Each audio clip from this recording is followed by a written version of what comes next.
Hello, everyone, and welcome back to the Conteneros podcast. Why are you laughing? That's what you get. Your headphones came off. Okay, this is gonna take a long time. Hold up. I'm gonna run with this one. This is the third one. The third one is the charm. Okay, So hi. Okay, hold up. the podcast, not a comedy club, but the podcast is sponsored by PortPro, the leading operating system. You're holding it in. What is? Let's go. Okay, go. Hello, everyone, and welcome back to the Conteneros podcast. Your laugh is contagious. You're making me laugh. Eso son de nervios. We just need to get past Okay, this. hold up. We could do this. Okay. Oh god. Oh god, hold up. See, it is hot in here. Whew. The podcast is sponsored by PortPro, the PortPro. leading operating system operating for drayage carriers. Oh god. Schedule a demo today at portpro.io. Okay. We did it. Okay, hold on. We did it. Woo. Oh yeah. Fun. That was fun. Okay. All right. So like I said, welcome back, guys. Thank you for tuning in. In the studio today, we got Laura Machuca. She's the VP of Truck Club Publishing, Inc. Episode 84. Let's go. So, tell us about yourself. Hola. Hola. I am Laura Machuca from Truck You Club sure are. Publishing. I sure as fuck hope you are. Oh Lord. So what do you want to know about me? I mean, you already know me for how many years, and you still want to know more? But the people want to know. The people want to know. Well, where are you from? What do you do? Where did this journey start? You're now here at doing the publishing and a very popular magazine. You got the highly coveted calendar that the troqueros love. And you got the mayoreo thing going on. Oh yeah, I have a too. wholesale magazine too. And the Truckers Wanted for when people are looking for jale. Truckers Wanted, El Yeah. Troquero newspaper, and You do Truck the Club truck magazine. show. So That a too. very busy woman, I right? know. What So, can I say? How did you end up doing what you do today? Like, you've been Well, in trucking a while, right? In the yeah, industry. In the industry, and since 1990, I want to say 96, maybe. Mhm. Yeah, my father started as a operations manager in a trucking company Mhm. back in Carson, and then he realized there wasn't any magazines for truck drivers who spoke Spanish, and the majority of our harbor haulers were Spanish speaking. Mhm. So that's when he decided to start Truck Club magazine, which we had no clue how to do a magazine, but you know, we made it happen. But I wasn't working in the magazine yet. I was helping him out actually at the trucking companies, and I was in the safety department for a while. So after that, I went to another trucking company, did safety management there, and then decided, I sold trucks also in 99 for West Trucks International. So I sold internationals, and then went to Truck Club in 1999. I just dated myself how old I am. Jesus. Now you know. I don't know. Right when he started that operations gig, immediately, simultaneously, he was doing this? Yes, at the same time. So he was still working at a trucking company, and it was my mom, actually, who back in the days, now it's all digital. You take pictures with, your cameras and you download them, you do internet. But back then it was take a picture with the regular camera with film, go take it, film, develop it, scan it. Those were back in the days when you used to have to do, Those type of magazines. yeah, to do the ads. Uh-huh. So it was like my mom said, she's like, I struggled. I'm like, you struggled for 3 years, and then I came in and you never struggled again. So yeah, I started it in 99, and then I want to say maybe 3 years or 4 years later, we started the El Troquero newspaper. Mm-hmm. And then we decided to do the job guide.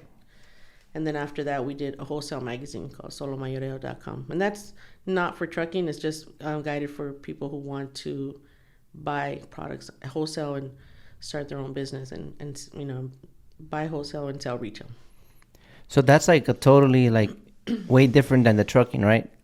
Completely different. But on the other elements, like the calendar, the truckers wanted, did all of those stem?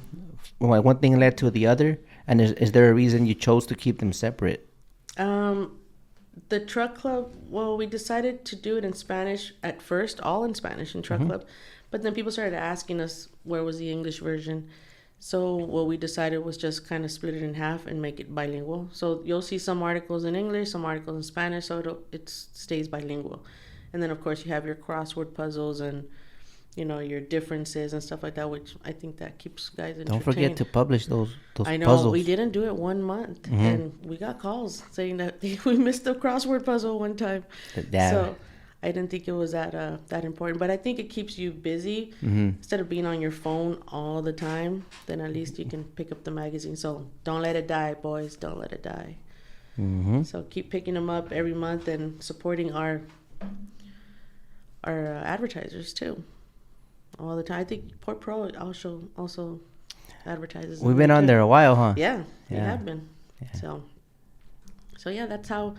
I mean, I started in the trucking business and went to that, led to that. So I know a little bit of aspects of the whole trucking kind of industry. I mean, I'm not very up to date with the trucking companies nowadays because it's been a long time since '99. So it's been a while.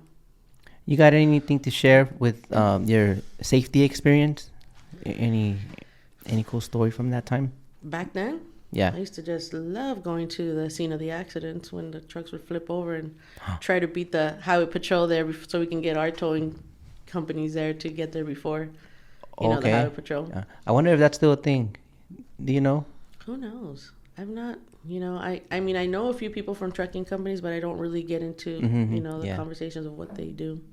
So that company had a lot of rollovers or what? A few. Yeah. Back then it was easier to get away, no, with some stuff. Like, little hazard material. They just go and kick it dirt some there and just hide it. No, I'm kidding. Well, allegedly. Yeah. I remember my first gig. 2006.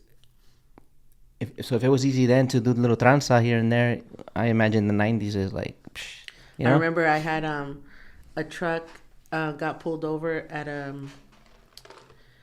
at one of the weight stations in almost in San Diego. And I had to drive. It was almost 3:00 in the afternoon. I had to drive all the way to San Diego to try to get that truck off, get them. Imagine having to transload in San Diego over there and try to find a company. So I remember getting there, and then I saw one of our other truck drivers on the other side coming back into. So back then it was beepers. We used to have to get in touch with them. There was no cell phones back then, and so we had to page them and stuff. And I told them, how much does your truck weigh? And he told me how much. And I said, get over here, because this guy was only 2,000 pounds, And so he's like, but I already drove my 10 or 11 hours. I'm like, don't worry about it. Just come down here. So we did that. And he came in. He hooked onto the container. He weighed it. He was good. I said, just go to the next rest stop, 2 rest stops away. And he followed us and switched back and go. Let's go back. Make it happen. That was the only way to get out of it, Back in the days, I just gave out. It was a long time ago. Yeah, maybe it's been addressed by now. You think? Yeah, los cacharon. Ya quemaste el método. I know, right? I used to do some stuff like that. But, I mean, you had to get out of it, out of the safety, So. You always chasing drivers around to... Back then, did they also have to report to you and give you the inspection sheets and all that stuff? Inspection, hours of service, maintenance. I used to do their deductions back in the days, the fuel and all that stuff. Hand them their checks, hours, everything. Hours of service. Go to the accident scenes. Go to court for them when they had overweight containers. I was a regular at the East LA courthouse. How would you beat those? Already knew me. You basically have to go in as a representative of the company and take responsibility for them, and then you would go after the shipper, which was usually OOCL, the 20 footers.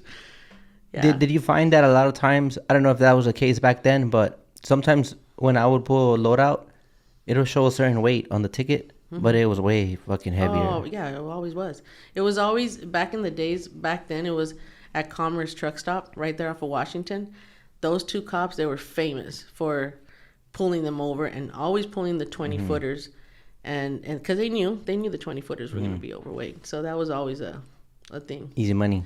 Easy money. Yeah. And I actually told, I think I actually told the judge one day, I said, if you really want this to stop, I said, go directly to the shippers, because all they're going to do is pay a fine. And I said, and we're taking it. I mean, we're paying for it, and then we have to bill them.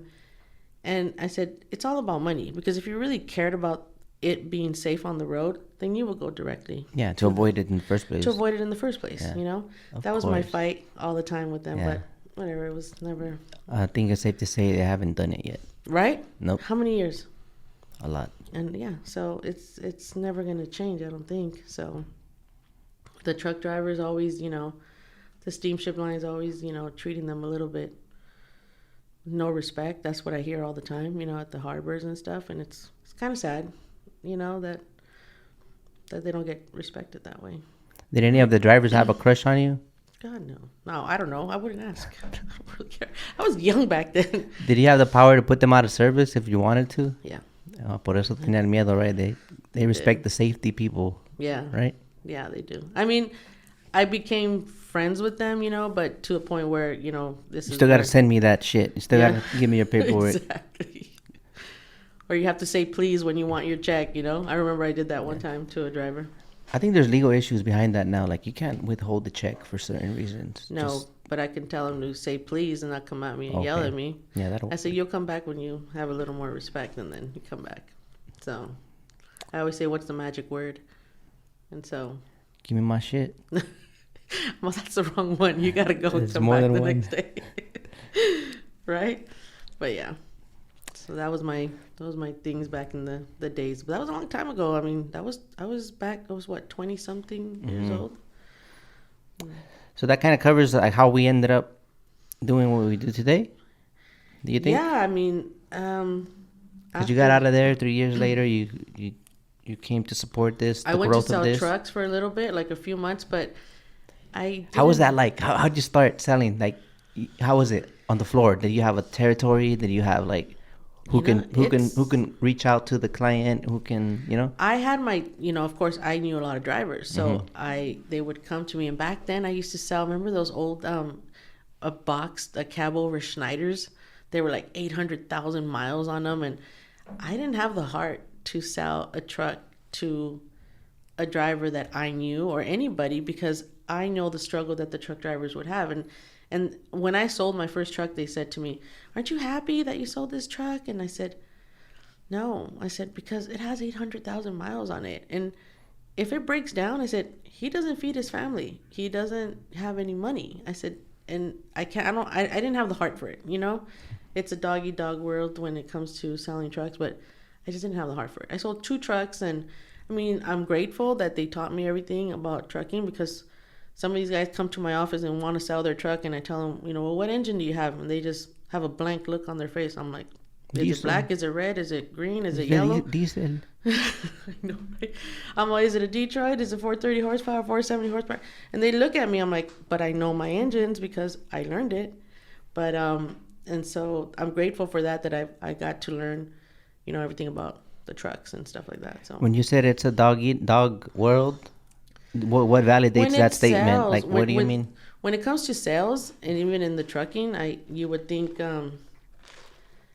it's not about territory. It's, I don't know. It's just if the person goes, you know, it's just a fight between sales reps and stuff, and I didn't kind of like that. So it is what it is. I had to drive the truck. I remember I had to turn in a truck myself, and it had to be washed, and everybody was leaving, so I had to drive the truck myself, put it in the wash bin. I had my friend who used to sell trucks with me also, Martha. She's still at TCI, and we would wash the truck ourselves, bring it back. And I remember it was really windy, and I had to put the mattress in there. We were fighting to put the mattress, but we got it done, you know, shine up the wheels and sold the truck. How did that go? Driving the truck, like stick shift? I had to learn. Some of the drivers back when I used to work in a trucking company, I asked them to teach me, you know, just the basics. And because back in the days when we started the magazine, and I had to go to every single dealer. Like in Fontana, back then we used to have almost every dealer advertising with us, and I had to go over there and I had to take pictures, myself of every single truck, get the specs. And some of the wives were like, "Oh, my husband's not here to move the truck, so mom, give me the keys." So I'd have to back them up, take pictures, put them back in. Okay. It would take me 2 days to 2 go to days? Fontana and cover every single dealership, down Valley, down Cherry, down Slover. And the truck. Is that still the way that it works? Or I always thought they provided the photos. Now they do. Oh. Back in the days, like in 1999, 2000, it wasn't like that. I had to go out there and take pictures of every single truck. And assume that they have the specs ready for you to list. Or else If you would not, have I to. just, sometimes look at the door Ah. and see the year, make, and, stuff like that. But yeah, Wow. those were back in the days. Now everybody loads up their pictures and, we have the website and all that stuff. Mm-hmm. So Things we change, have huh? evolved. Yeah, Yeah. we have evolved. So being around this industry so long, what have you learned about it over the years? I've learned that the truck drivers are how would I say, they are key to our livelihood, and they're not being respected the way they should be. I mean, I don't think people, like regular people who are not in the industry, don't realize that everything you have in your home comes from a truck driver. And I hear that they don't get paid well. I wouldn't know. I'm not involved. I mean, there's two sides to the story, like always, and I have to be neutral all the time because trucking companies are my customers too. And I was a trucking company myself too, but I wasn't the owner of it. But I think, our government needs to put more, emphasis on you guys, on the truck drivers, that, they need to be paid better. Everything has to change. None of all these crazy laws just to get money out of everything. It's too much, because if you're not there, then who's going to bring all the food to the grocery stores? Who's going to bring, everything is brought by a truck driver, everything we have. And so that's what makes me kind of sad, that they're not being respected the way they should be. Do you notice a trend in overregulation now versus then? Like, is it more common to hear changes now? Or has it always been a thing that has affected us as far as you can remember? I mean, back then it was, when I used to work at a trucking company and I had 210 owner operators that I used to deal with. Then it wasn't, there was a lot of truck drivers. And I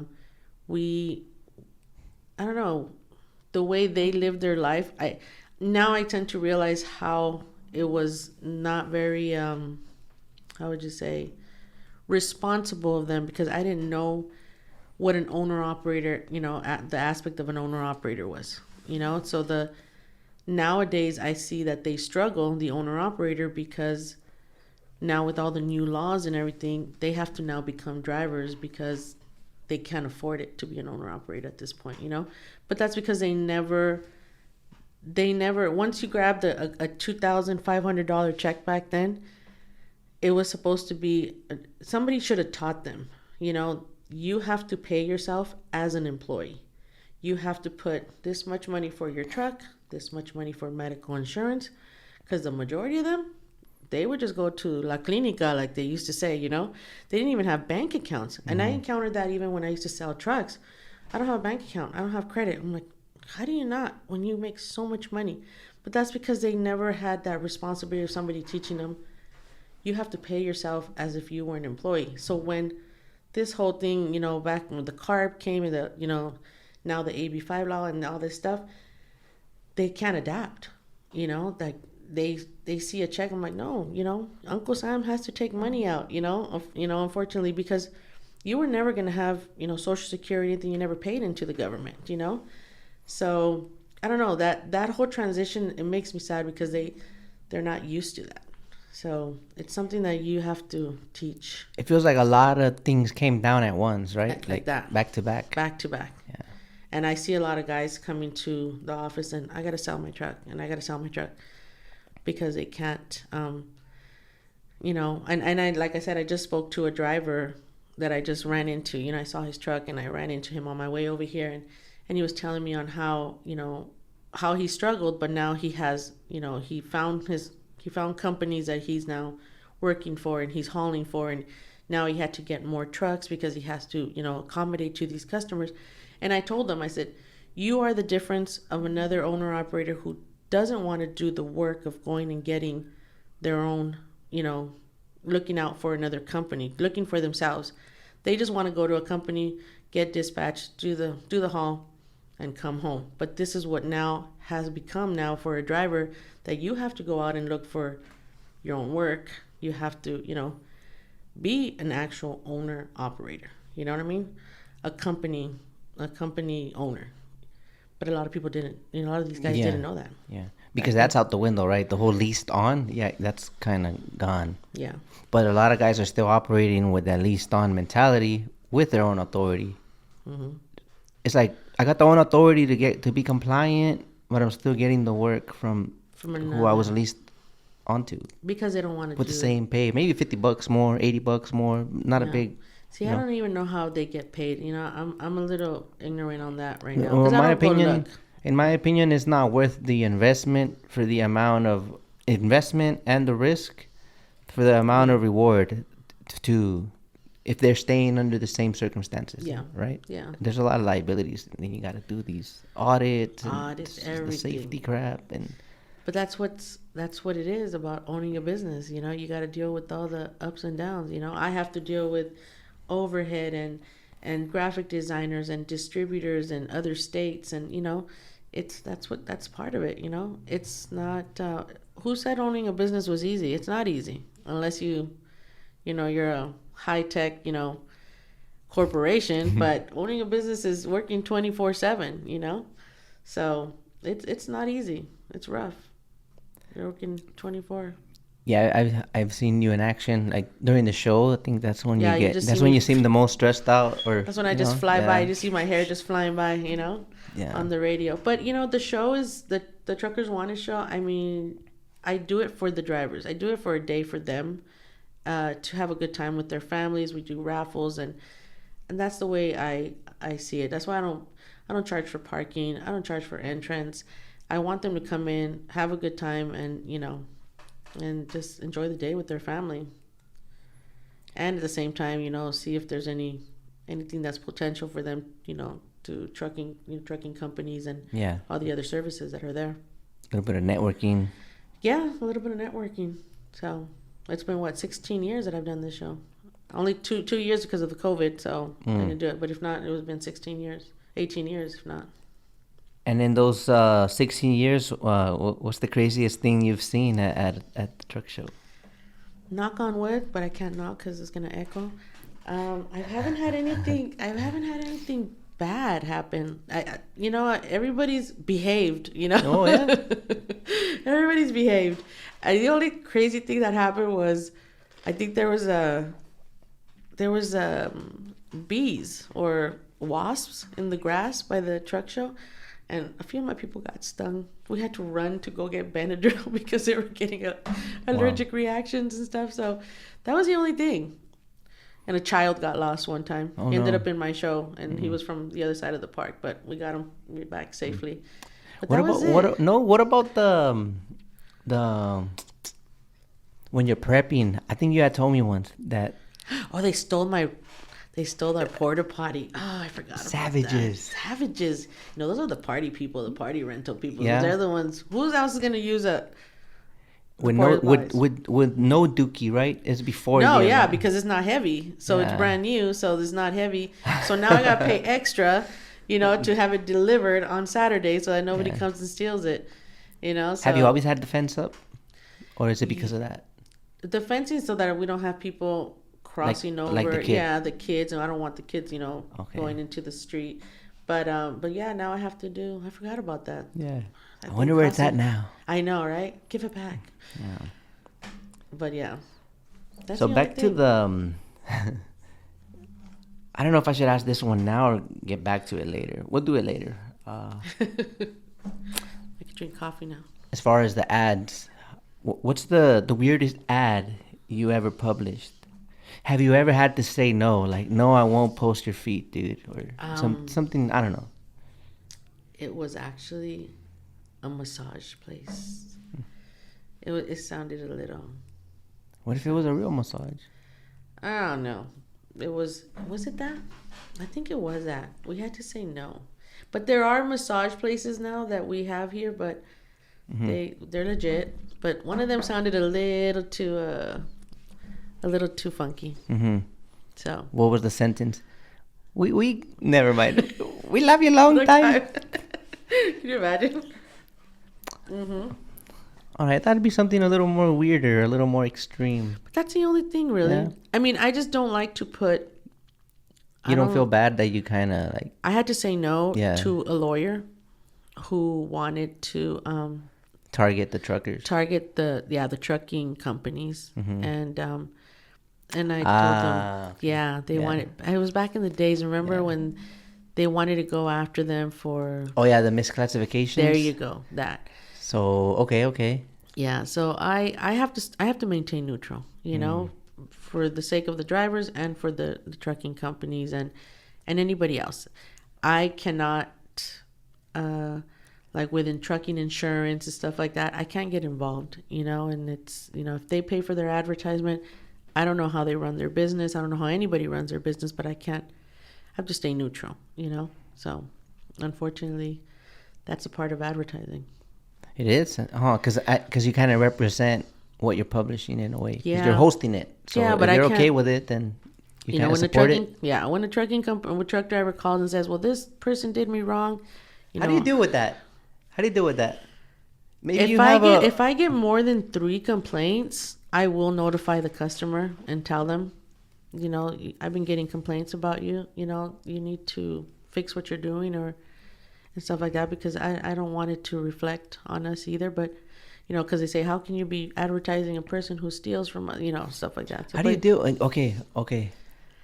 And everybody has their 2 sides of the story too. So you cannot take that person's side completely, because you can't say, you know, but there's 2 sides to the story.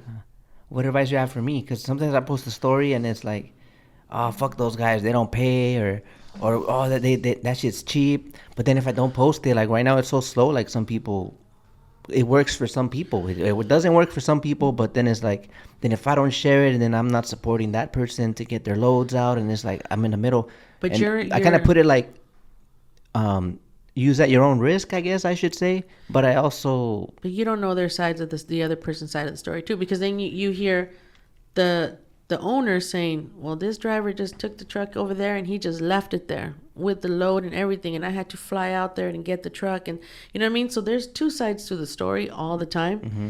So you never know. You have to just maintain neutral pretty much. So yeah, I guess you're always going to piss someone off. But always. You're never going to make everybody happy. So as long as you know your intention was good, I guess. Yeah, that's pretty much it. That's all. You know, treat people the way you want to be treated. Short answer. Good answer. Treat people the way you want to be treated. Have some common. I think sometimes if you just follow your gut, you already kind of know the answer. So just, you know, roll with it. Well, this truck, I remember that lawyer got mad at me. I bet. And he said to me, you know, you just don't want to support the drivers and this and this and that. Used it against you, huh? Yeah, he used it against me. And I said, look, I was a safety manager. I dealt with drivers all my life. I used to pull them out of other states when their license got expired, and I had to go to the DMV and act like that was their wife and get their driver's license, get them out of the scale.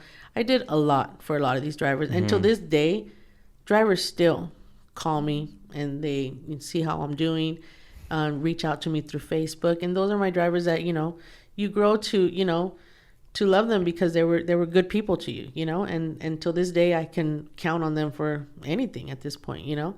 So they have my back, you know, because you respected them the way they should have been. I don't know, but that lawyer did come at me hard, so I did get a little pissy with him and hung up on him. But Patricia came out? The Patricia came out. That's an inside joke that you and me have. Yeah. Okay. Yeah. I guess people might get it if they watch the movie. But the funny thing is, my middle name is Patricia. Oh, yeah? Yeah. Oh, so it's high risk. It's high risk. Sale con todo. Sale con todo, yeah.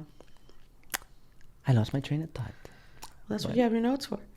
Yeah, but I had a follow up. It happens, guys. Mm-mm. That's it.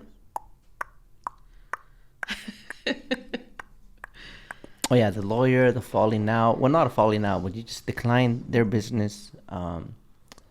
Because back then, I get it. They want to classify them, but as an owner operator, you have you're not an employee. You don't clock in, and that's what I told them. I said, because I worked I worked for the trucking company, so I knew. I said, as an employee, the driver has to clock in, and the driver doesn't clock in. He comes in whenever he wants. If he doesn't want to work one day, he doesn't have to. So you can't consider him an employee. And so the argument was that if you dispatch them, you're telling them when to be there. But you're not telling him to be there on a certain day. And they come back then. They used to come whenever they wanted to. So I think he didn't like my answer back then. ¿Qué tienes? ¿Tienes algo? The whole kicking back at the yard till something pops up. You know what? That didn't run smooth with me. If dispatchers were taking mordidas, that really bothered me. And then truck drivers would I remember one of them says, well, look in my check. I said, well, you probably didn't pay enough. And he just looked at me and said, you think I don't know this? I said, you think I don't know you're giving the dispatches? And that bothered me a lot. But, it is what it is. This world Would there be changed. any reason for you to be offered a mordida? No. Under that position? No way. No. You know what happened to me just last week? Somebody zelled me on Thursday, $1,163. And I didn't know who this person was. I called Wells Fargo. They said there's nothing you can do. Apparently, if you zell to the wrong person, you're done. Oh, wow. If the person does not want to give you back the money, they don't have to give it back to you. Bet you didn't know that. So I waited 4 days. On Monday, just this Monday, I get a call from Michigan that I missed. And so I called it back, and the lady in Spanish says, do you sell, backpacks? Back in the days, we used to sell purses. We got purses made from China under my mom's. We made her name, and we made them under her name. And so, and I said, no, I don't.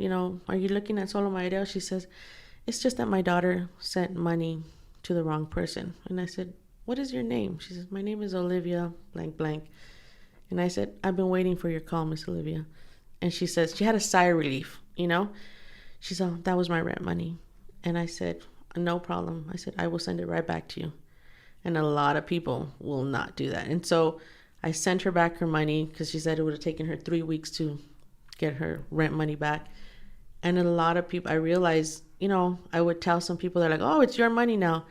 That to me just gets me because I cannot believe that you would do something to somebody like that. You need to be more honest. And unfortunately, this world it's not like that anymore. I don't know. You believe why. in karma then? I completely believe in karma. And it's not just karma. It's being a good person. Giving back that money because it's not yours. And I mean, if you're given the opportunity to, right? Like she called, right? She called me. But I went through the process. I even called my friend who works for Bank of America. She says, there's nothing you can do. Unless they contact you, then that's it. So she double checked who she sent it to, and she called that number pretty much? She called the number. Her daughter was the one who sent the money. And so she asked her daughter, who did you send it to? What number? And so she called me. So, I gave it back to her, and she actually. And now you're friends? No. She just said in Spanish, you know what I mean? From the bottom of my heart, I really do appreciate there's not that many honest people in this world anymore, and may God bless you. I said, no problem. I love stories like that. I love that shit. Because there's not that many honest people in this world. Yeah. Somebody told me, well, it's just people are just mean now because of COVID, because we were locked up. And I said, I'm sorry, but just because we were locked up doesn't give you a reason to act like an animal now and be, rude and, not courteous to people. And that's not the way it should be.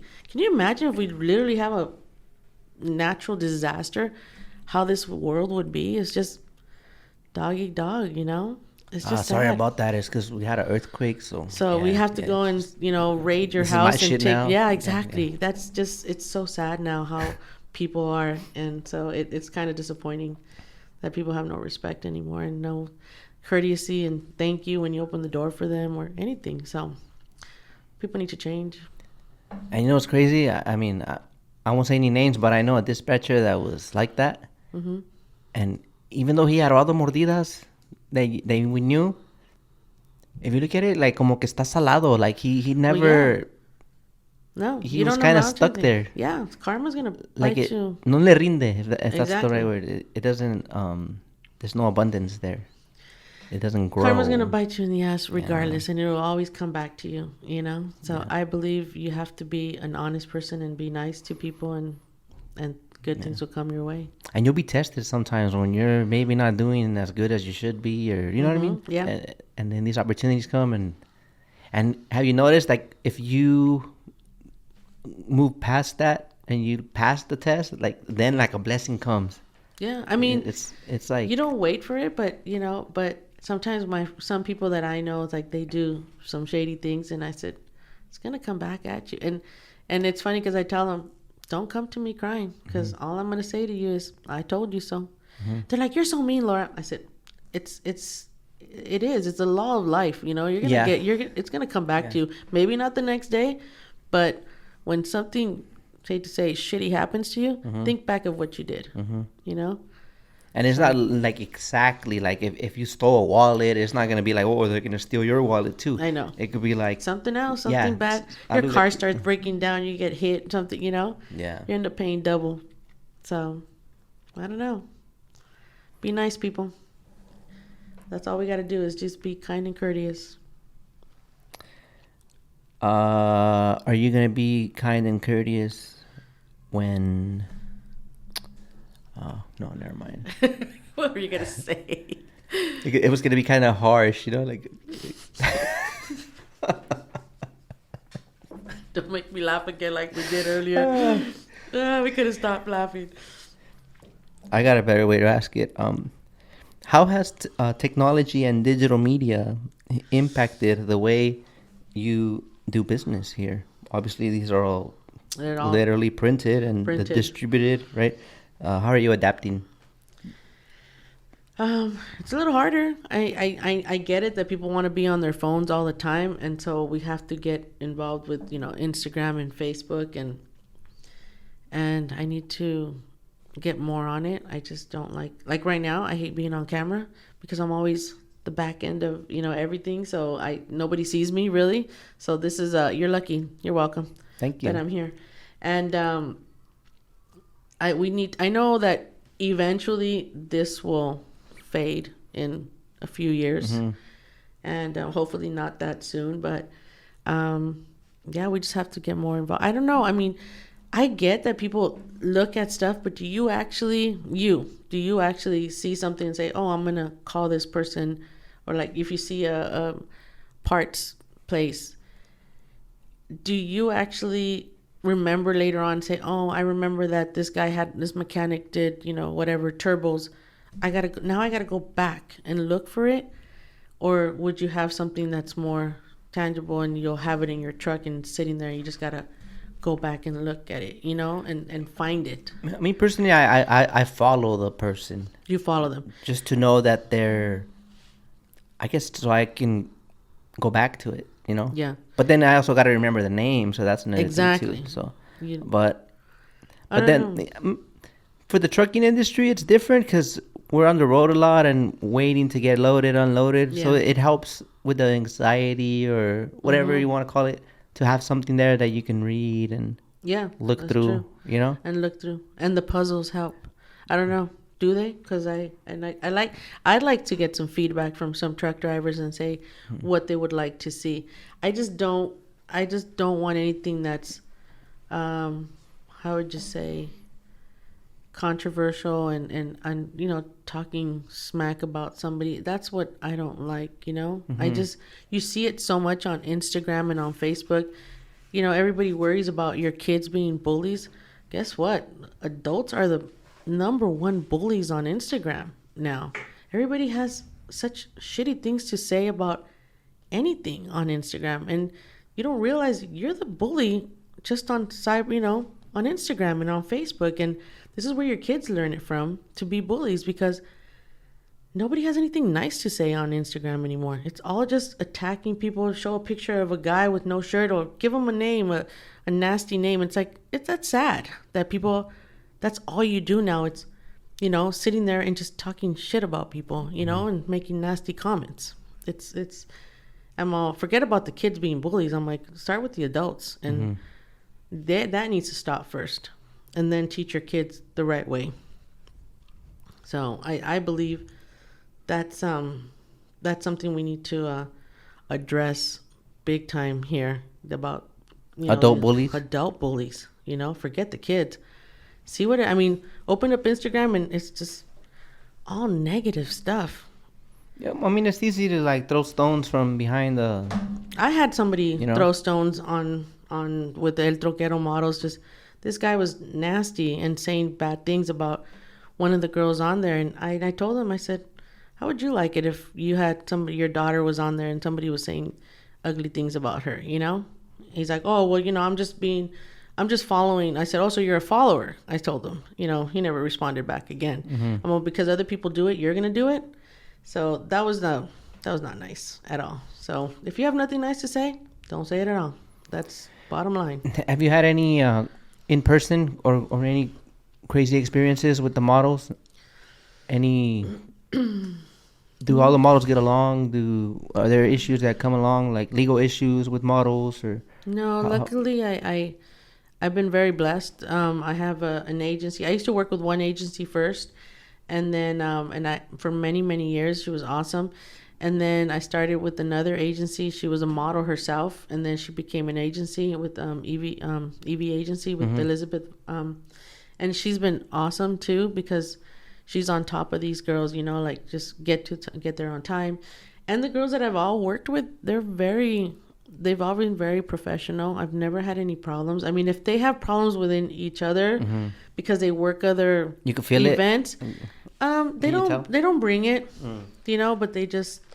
but that's pretty much it. I mean, everybody's been very professional. All the models, they're very nice. I mean, they all have careers. They're very respectful.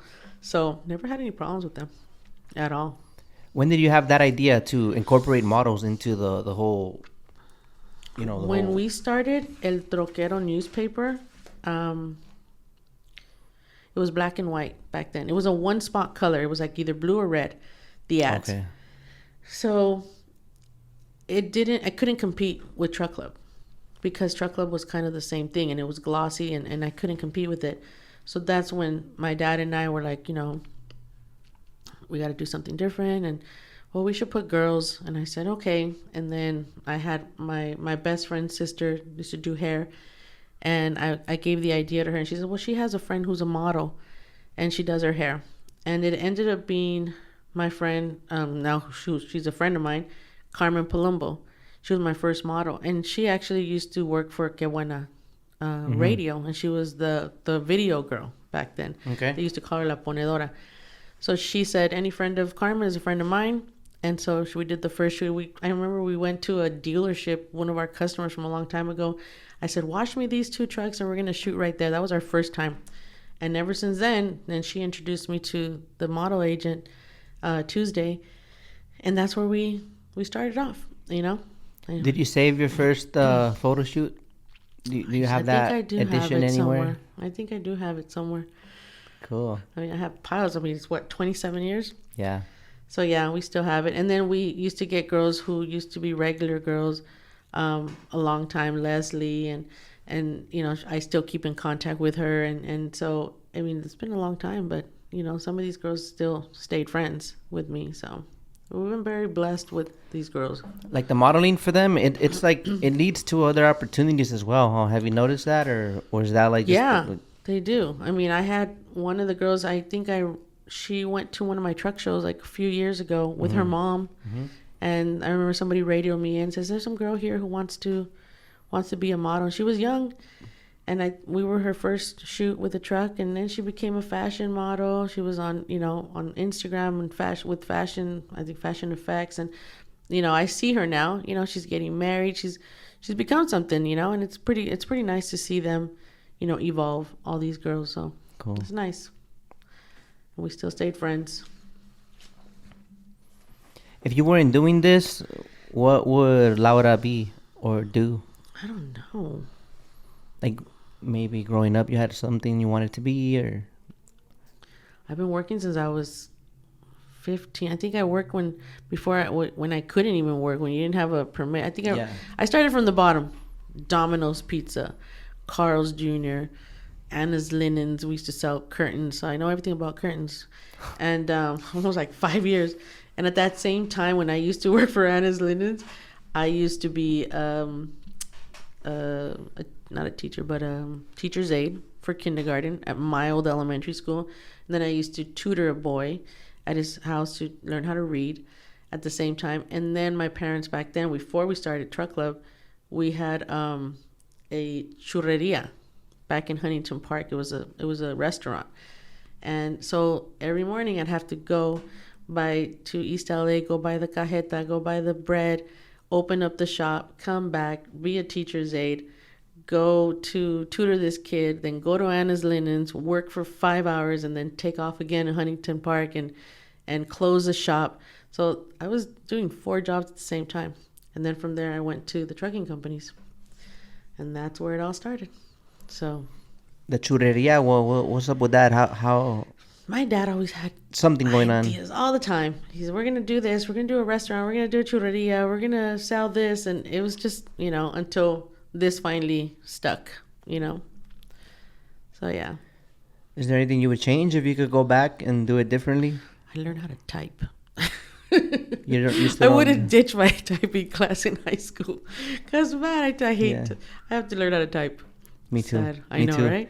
If It's a one finger thing. Yeah, if you got a long one, then your eyes are all over the place. I'm like, can I just do voice? And Yeah. then I look up, see if I didn't fuck up. I know. Oh man, I know. I wish I learned how to type. I wonder if we'll pick it up easy if we actually try it. I know that the little bumps on here are there for a reason. The F and the J, they have a little bump. Really? That's like your reference point. Oh, I didn't know that. You put the left index on the F, and the right index on the J, and then kind of like I never knew that. memory. You always go back to that.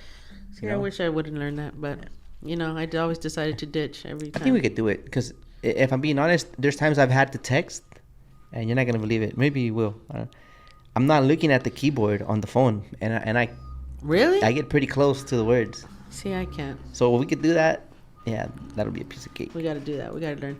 I don't know what I do, to be honest with you. That's what I was telling my friend just last night. I said, I don't know what I would possibly do. I probably wouldn't even know how to do a resume at this point. It's weird. I mean, I have the trucking experience, but would I be in trucking?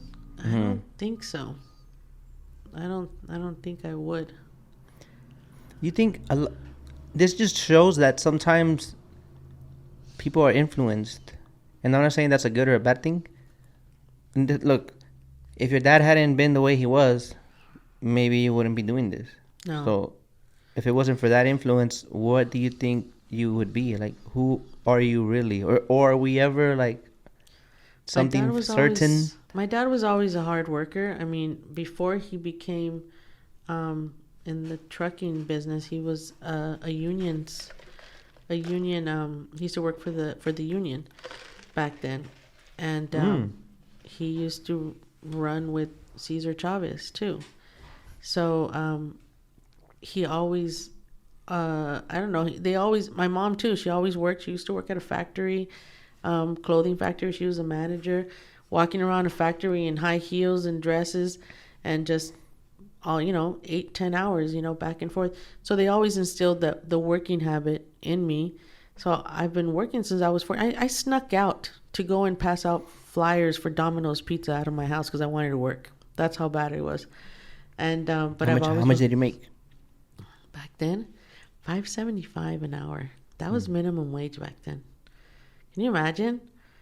$5.75. McDonald's workers just got 20. Or Exactly. I don't know when it's gonna start, but I heard about that. Yeah, So. but that goes to show you how. That ice cream machine better work at night now.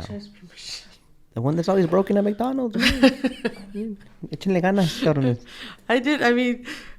But nowadays people don't have that many, they don't know the value of work anymore. Nobody wants to work. Everybody's too lazy. to work. I've been trying to hire graphic designers and nobody shows up. They go for the interview and they don't show up. They don't bother calling. They don't. I said, what's wrong with the. Are you wanting them to work there, or can they be remote? Everybody asks for remote, but I'm gonna be honest with you. Well, that's what it is. I bet you that's what it is. That's like the main reason they don't come back, because a lot of people are working remote now. But can I be honest with you? I don't trust people working remote. I hate to say it, but you don't trust adults to make the right decision. Exactly. And as long as they provide the graphics you want, why don't you give them a chance? That's true. But the thing is that with us, I like the personal relationship with the customer. I like for the customers to call and feel that they can talk to a graphic designer at that moment and do the changes and get it done. Not have to wait, send email or stuff. You'd be surprised. There's some customers that only want to deal with you through text. They want to deal with you email. I had some customers who still wanted to go and see me. I had to go every single month to go take pictures of the trailers and actually see them. And it's different. There's different types of customers still.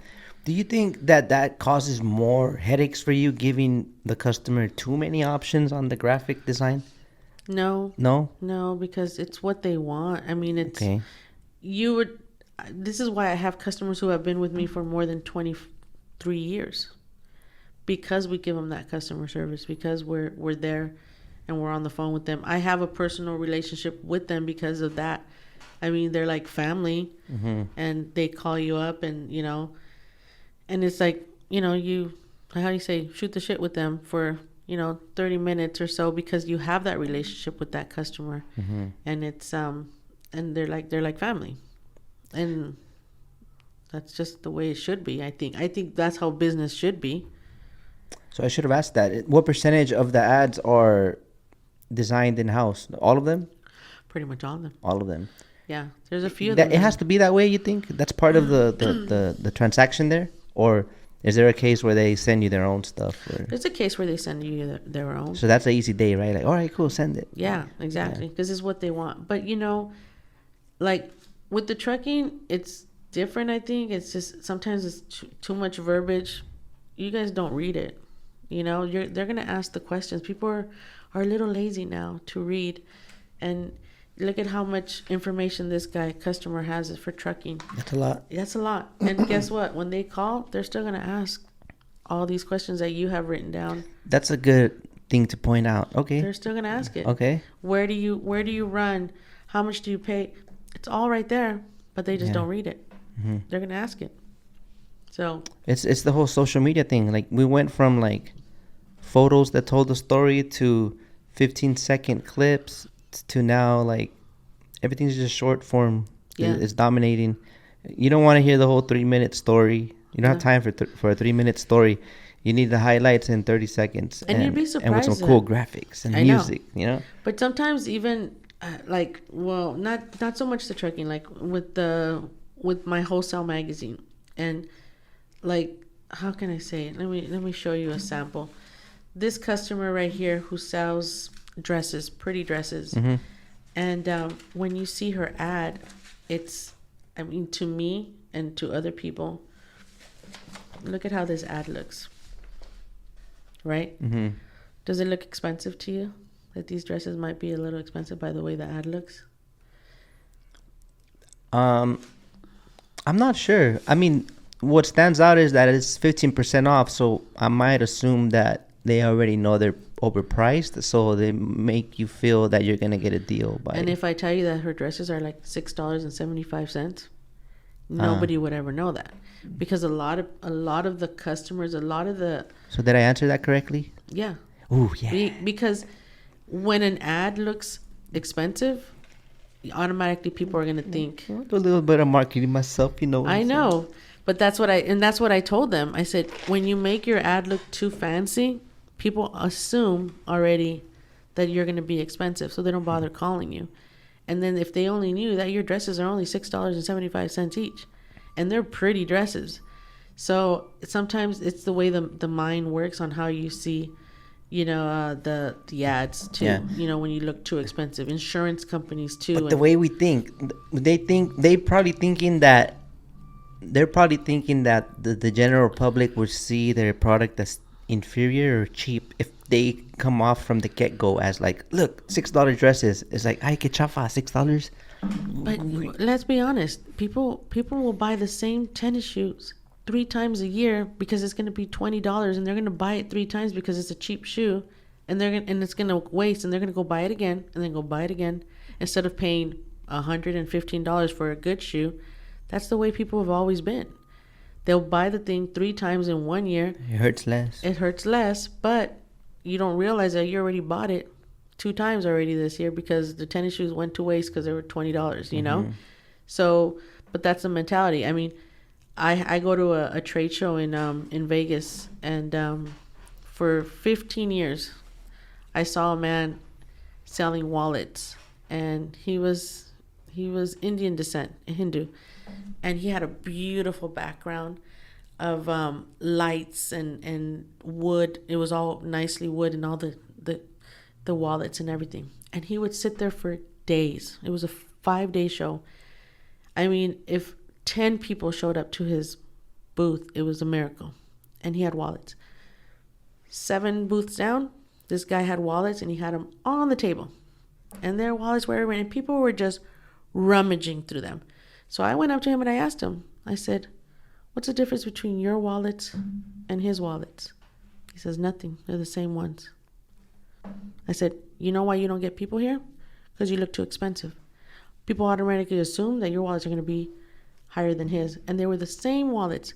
Until this day, 20-some years later, 22 years later, he still has the same backwood, blah, blah, blah. Didn't learn a lesson. If he didn't learn a lesson, then why is he still in business? I don't know. How is that working out? I don't know. That's a very interesting observation there. Exactly. So it's crazy. You think it's like a psychological thing that the customer gets a feel for the wallet? Maybe they're like, oh, it's that. You picture yourself already owning it the minute you touch it. Maybe. I don't know. It's kind of weird, but I mean that has a lot to do with learning about advertisement too, because you have customers who will be like, well, I want the front one and I want the one right next to it. And I said, why would you want the one right next to it when you can have something in the back? Because everybody sees the first pages. And I said, that's not true. Mm-hmm. He said, oh, yeah, it is. And I had one guy come up, one of his workers, and I handed him the magazine. I said, how do you read a magazine? He said, oh, I start from the back and go to the front. Have you ever noticed how you read a magazine? I stop at the page that has the coolest graphic, but when you grab it, what do? I go like this. Yeah, and let the pages like fan through. But then you have some customers who automatically want the first one because they think that somebody's going to sit here and start from the front, and that's not even true. Sometimes I just even open the middle, go straight from the middle, and then start going back. But there's so many different ways of people. I like to read mine upside down. Upside down. Because you're a weirdo. I'm different. You know, I'm still thinking about that guy. I want to help him sell his wallets, man. I know, right? I felt bad for him. I literally went to the show 2 years ago, and I passed just to by see, him, and he was still the same. I said, oh, wow, you obviously didn't learn. You know what? Maybe. What do you think about this idea? You think we could help him sell wallets if he does like a instantaneous cash rebate? So when you buy the wallet, there's already like $5 in it. $5 in it. Can you imagine? Real money in it. $1 in there. We'll start you off right. This wallet comes with money, man. Who's gonna, you know, and factor in, into the price, of course. The thing is that when you give somebody a wallet or you give somebody a purse, you have to put $1 in it. I didn't know that. You see, nobody knew that. Yeah. Well, a lot of people, some people know that. But when you give a wallet or you give a purse, you have to put at least $1 in it because that way it's good luck that, your purse is always going to have money in it. If you're superstitious, it sounds like you're passing over your energy to that wallet, taking it from yours. No, it's just giving, good luck and good fortune to somebody else, I would think.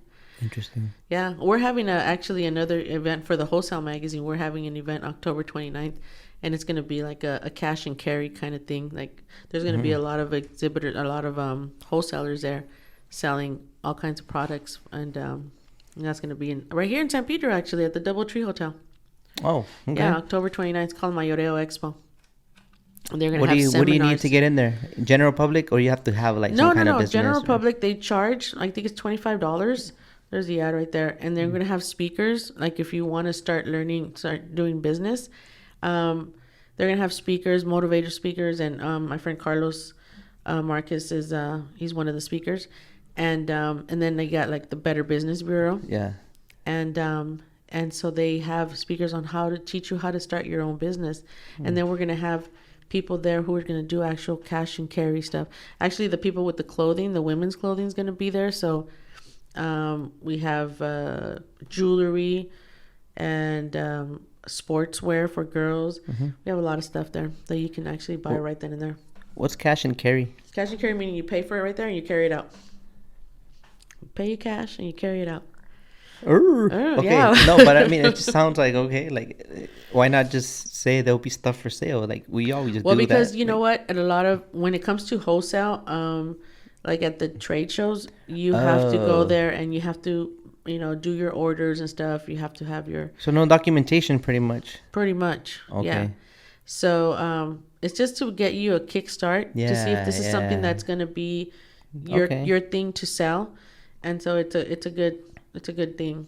For What do you think people. some wholesale vendors, if they have the material, why not be the manufacturer if they got it like that? Or it's just not their thing? Or It's not that business easy. wise, why is it like? I mean, I went to China back in 2018, so I didn't bring back COVID. Okay, don't think that. It was all your It was fault. all my fault, right? I brought it back. No, in in 2018, I went to China with him, and we took a group of 98 people. So we traveled. We went to Beijing first just to see the Great Wall. You guys definitely brought COVID. We brought COVID. 98 back. people. 90, yeah.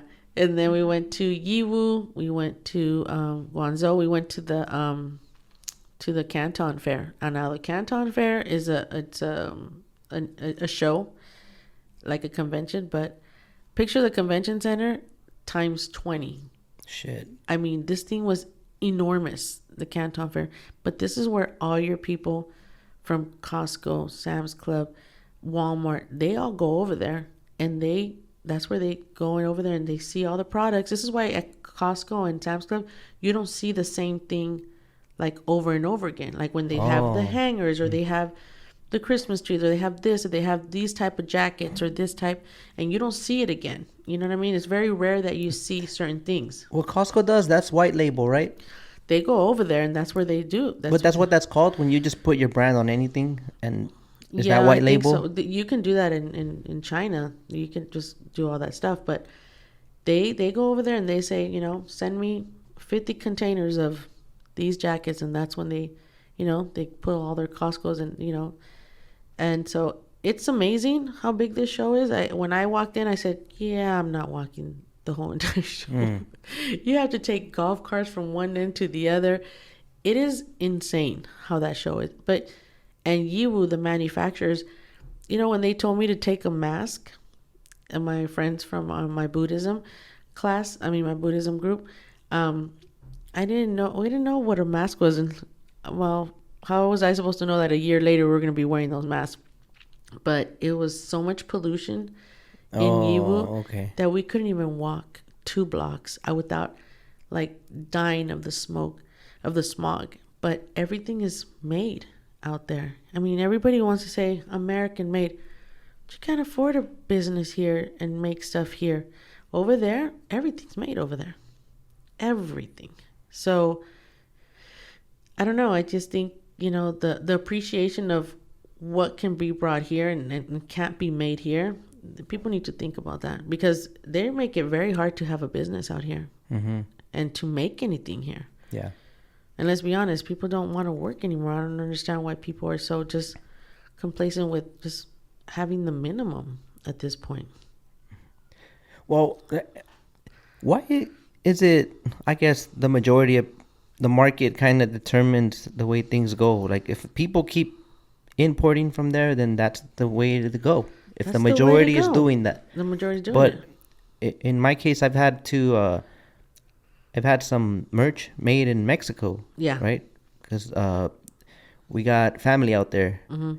and we want to support their business, and it's Yeah. a win-win, right? So it's crazy though, like the cycle, because trip out, like the product at some point was here and shipped out there and then shipped back. So it's like we're doing this backwards. Mexico is growing, and they're making everything, and now we're gonna have to supply ourselves from Mexico. So that's pretty going to be much. the change. That's gonna so, be the so change. what I'm getting at is that, like, if I could choose between support the what we have here next to us, Mm-hmm. you know, and avoid all that, the long term, the wait, and all these duty stuff. Mm-hmm. I don't know if that would apply with Mexico too, right? But I would rather do it this way. But Well, yeah. the point is that there's no room if you want to do it like for a brand, like to actually make a profit. Doing it the Mexican way, it's not as profitable as the, you know, Well, who knows? the I mean, investment is. What I'm saying is, it's cheaper to bring it from China. you yeah, know? I mean, you're bringing in containers, and and we had our purses done back then, and this was back in 2018, I think it was, or 2019. We had our purses made with my mom's middle name.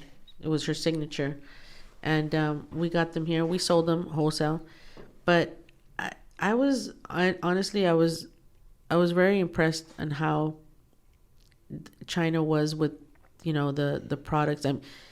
It's called there are 8 buildings in Yiwu, and each building has 3 floors, and each floor has like over 200 little stands, and that whole entire floor will be all purses, wallets, baby bags, backpacks, any bag you can possibly imagine. Second floor would be all your 99-cent store stuff. Third floor would be jewelry, and then you go to the other building, it's all blankets, and it's all makeup. It's in 8 different buildings. You'd be surprised. And these people, and they almost have the same prices on each one, and they all can communicate with you through phone, translating, everything. You talk into it, translates it, they talk into it, translate, and then you get it shipped out here in the container. But kids, their babies strapped onto them, but everybody was working, and I was impressed, with everything. And I said, this kind of stuff, it's not made out here. Nobody can make it out here. I don't know why. Just, it's hard to have businesses out here. It's hard to be competitive too. It's hard to be competitive too. So, like, if Mexico wants to get in that game, Yeah. I'm sure. But I hear Mexico's growing Yeah. and getting stuff here. Yeah. Yeah, so. There I used to don't be know. a container, Línea Mexicana. Really? Yeah. I haven't seen them. I think they're no longer around. I don't know. But okay, I got like 2 more questions left. All right, and go for it. we're all out. Go for it. Um, We're all out of time now. I got to go back. I got to go work. I circled responsible earlier because it reminded me of like the money management for owner ops and how some of us don't really take the finances serious. And I think we've talked about this before. What do you think truckers should do to step their game up with the finances and all that?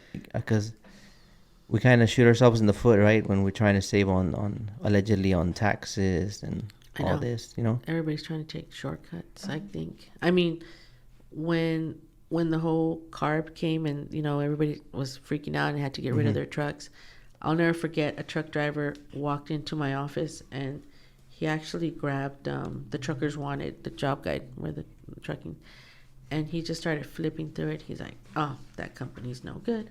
No, that company doesn't pay. This, and this. And I looked at him and I said, let me guess. I said, you were an owner-operator before. And he says, yeah. And I said, and now you can't afford a truck because you never saved your money. And he said, no. I said, so now you have to become a driver. And he says, yes. I said, so now, I said, back when you were an owner-operator, you grabbed your check. I said, you spent it all. I said, you didn't. I go, I bet you didn't have medical insurance. No. You didn't have a bank account. No. I bet you that every time the truck broke down, you just did kind of like a little Mickey Mouse to it just to keep you running. Yes. And I bet you that you probably owe the IRS about 3 to 4 years of taxes. Yes. I said, well, guess what? This time, I said, you're going to have to be an employer. You have to pay your taxes. The company has to pay for the maintenance on the truck. The company has to pay your medical insurance, has to pay workers' comp, which you never paid workers' comp because you were the owner of that truck. I said, guess what? Welcome to the real world. This is what we do as employers. We pay taxes, we pay medical, we pay everything. And he just stood quiet. I said, this is a real world here. I said, but a lot of the owner operators weren't used to that. Like you said, they can't adapt. They couldn't adapt to it. So to them was just sell my truck and that's it. Do something else. But some of them can't afford it to do something else. That's all they knew how to do is to drive back in the days. So what do you do? Yeah, there's a lot of older truckers that they can't stop driving. Mm-mm. If they stop, then the income stops, and they have no retirement. They don't have They no don't have no life retirement. insurance, nothing. Nothing. And COVID didn't teach anybody like a lesson. Nobody was prepared for funerals. Nobody had life insurance. Nothing. Nobody had a will. And, the house went to the state or whatever. Nobody prepared. And to this day, I still see that this didn't teach anybody a lesson at all. You're still not prepared. And so I don't get the mentality of some people, It has to change. And you have to realize that, who always has a booth at my show, at the Truckers Wanted Truck Show? Forest Lawn. Okay. The funeral home. Every single year they have a booth there. Apparently they do well every year because everybody's got to die. So you didn't refuse that, huh? I So you're refuse okay that. with people dying? I'm okay. I mean, No, I'm just fucking with you. Just fucking with that's you. the way. You accepted it there That's at a part Monday. of. I accepted at my show. That's Okay. part of life. All right. But that's to teach people like you have to be prepared, because nobody was prepared in COVID when COVID came about. So many people passed away. It's so sad, but nobody. But there you saw people in the corner asking for money for a funeral. You need to be prepared. You need to have this stuff. I mean, think about life insurance. Think about who you're going to leave your house to, but some people have the mentality like, when I die, que se peleen entre todos, just fight between each other. Mm-hmm. That's sad, so Or throw down at the barbecue. that's see who about gets what. Los terrenos. Los terrenos, Los that's terrenos. sad, right? But I think people need to be more aware of what to, how to save their money. Smacking the this mic, I microphone. should know better. I know. So yeah. What else do you have for The me last one I before we had leave? was what do you think? What's something that you think needs to change in this industry? But I think that a part of it was that, right? The a finances. part of it was that the financing, and I think that there has to be some sort of campaign that awares people that are not in the trucking industry on how to drive around you guys, the truck drivers, how to be more courteous to you guys, and the awareness of what you guys bring to this world, and a lot of people don't respect that. So that's what has to change too. Like my friends nowadays, they now, then they see the truck wanting to switch lanes at nighttime, they flash their lights because I'm teaching them, this is what you have to do. You have to understand that they can't see at nighttime how far engaged, and you're yelling at them, just go. No, flash their lights. Let them go, and that's the awareness. I think, you see it in other states. You see billboards about trucking and, this is their blind side. And here, you don't have that here in California. And I think that needs to be more addressed. But that's with our government, who's not that great. Laura Machuca for governor. I know, right? I will. No, I'm kidding. I will regulate real quick. So where can they reach you? Is there any website you want to... We have Truck Club Magazine, truckclubmagazine.com. We have Facebook. We have eltroqueronewspaper.com. We have truckerswantedusa.com. Instagram is Truck Club Publishing, which has all three magazines. A lot of people don't realize that we are all three publications. So we're the only business that has the three publications. Yeah. And then Facebook. I come to realize that a lot of drivers are more on Facebook than actually Instagram. Hmm. Isn't it crazy? The older cats. Yeah. Yeah. Yeah, older cats. Yeah. Yeah. So they're on Facebook a lot. So I just have to keep up. I need Yeah, an just go through Instagrammer. these transitions. Eventually, they will all end up on Instagram too. But you know what I mean? Like Yeah. But like I like said, the you late adopters. don't adapt. get Yeah. keep picking them up every month. I mean, these two come out on the 15th of every month. They run from 15 to 15th, and Truck Club runs from 1st to 1st. And then, of course, we have our wholesale magazine. And then this year, this is the 2024's calendar. So you guys can pick it up this next weekend at the California Trucking Show. Oh, okay. We'll be there Saturday and Sunday. Yeah, I'll be there too. So Oh, that's right. stop by, huh? say hello. I'll be walking around because I have 2 booths, so I'm in charge of the show and shine contest also Okay. in the front. Yeah, we're gonna be outside, so I don't know how they're You're gonna gonna be stand. outside? Yeah. So you're the one who's gonna bug me right there? They're the one that's taking my place? Oh yeah. No. Hi. No. Are you serious? You're gonna be out there? Yeah, I'm be there with DR Inspects. So that's you He guys. he sponsored a spot for me to join him, so I'm gonna go.